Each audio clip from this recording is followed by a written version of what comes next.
Mari kita berdoa. Terima kasih Tuhan untuk kasih karunia-Mu Tuhan yang boleh kami rasakan pada pagi hari ini. Engkau berikan hari yang baru untuk kami masuki, dan Engkau bangkitkan kami dari tempat tidur kami. Itu semua karena kemurahan dan kasih karunia Tuhan.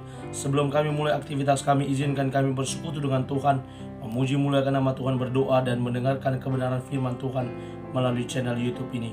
Berbicara bagi kami Tuhan, karena kami telah siap untuk mendengarkan firman Tuhan. Dalam nama Yesus kami berdoa, amin. Shalom ibu bapak saudara terkasih dalam nama Tuhan kita Yesus. Semangat pagi. Bertemu kembali di channel Rionando Butar-Butar dalam khotbah 5 menit aja toko 5 untuk renungan harian. Renungan pada hari ini saya ambil dari kitab 2 Korintus pasal yang ke-8 ayat yang ke-9. Demikian kesaksian firman Tuhan. Karena kamu telah mengenal kasih karunia Tuhan kita Yesus Kristus, bahwa Ia yang oleh karena kamu menjadi miskin, sekalipun Ia kaya, supaya kamu menjadi kaya oleh karena kemiskinannya. Mengenal kasih karunia Tuhan. Ibu bapak saudara terkasih dalam nama Tuhan kita Yesus. Tak kenal maka tak sayang maka tak cinta. Itu merupakan pepatah Indonesia yang pada umumnya sering kita kenal dan kita dengar. Karena apa? Sebagaimana orang yang ingin mengenal, maka dia perlu pertama sekali perkenalan, supaya muncul saling tahu menahu antara kedua belah pihak. Ketika sudah tahu, maka akan muncul kepedulian satu sama lainnya. Ketika sudah peduli itu muncul karena kita mengasihi atau menyayangi teman, saudara, atau siapapun yang lawan bicara kita atau yang sedang bersama-sama dengan kita. Kalau sudah sayang, maka cinta tidak harus selalu antar lawan jenis, tetapi kita yang saling berteman, maka kita mengasihi, mencintai teman kita sebagaimana kasih yang tulus yang boleh kita bangun kepada mereka. Ibu bapak saudara terkasih dalam nama Tuhan kita Yesus, dalam nats ini berbicara tentang bagaimana kita boleh mengenal lebih dalam lagi kasih karunia Allah yang dinyatakan di dalam hidup kita. Kita tahu kasih karunia Allah sungguh luar biasa. Kita manusia yang berdosa, yang seharusnya kena hukuman akibat dosa kita, dan kitab Roma berkata upah dosa adalah maut. Tetapi karena kasih karunia Allah, Yohanes mencatat, karena begitu besar kasih Allah akan dunia ini, sehingga Ia telah mengaruniakan anaknya yang tunggal, supaya setiap orang yang percaya kepadanya tidak binasa, melainkan beroleh hidup yang kekal. Kita boleh mengenal kasih karunia Allah. Dalam nats ini sungguh sangat jelas kasih karunia Allah dinyatakan dan dituliskan Paulus kepada jemaat yang ada di Korintus. Ini merupakan suratnya yang kedua kepada jemaat itu.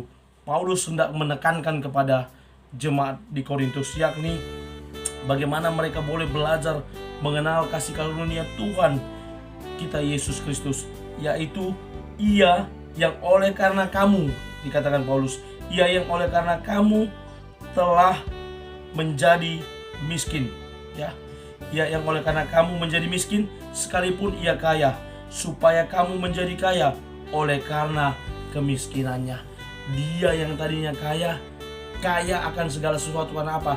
Dia yang berada di surga yang penuh dengan kemuliaan, yang berkuasa atas surga, langit dan bumi, dan Dia turun ke dunia ini dalam rupa seorang hamba.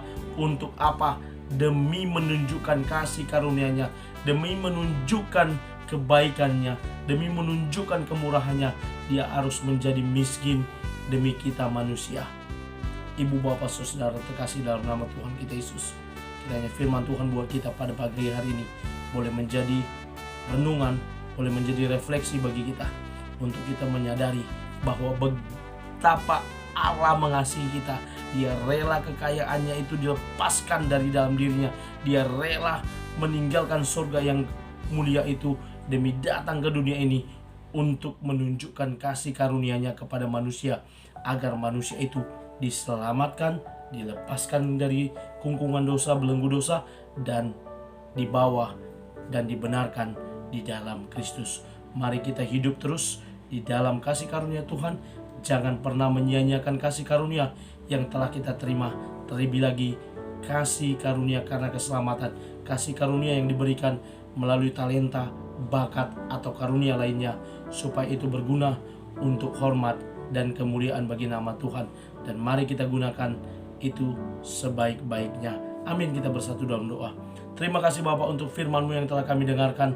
Terima kasih untuk kasih karunia yang Kau telah berikan kepada kami, baik itu kasih karunia keselamatan maupun kasih karunia melalui bakat, talenta, atau apapun yang Tuhan berikan kepada kami, sehingga itu boleh kami manfaatkan untuk hormat dan kemuliaan bagi nama Tuhan. Pakai kami menjadi alat-Mu Tuhan, untuk melayani Engkau demi hormat dan kemuliaan bagi nama Tuhan. Kami mulai aktivitas kami pada hari ini dengan kasih karunia Tuhan. Dalam nama Yesus kami sudah berdoa dan mengucap syukur. Amin. Selamat beraktivitas. Tuhan Yesus memberkati. Shalom.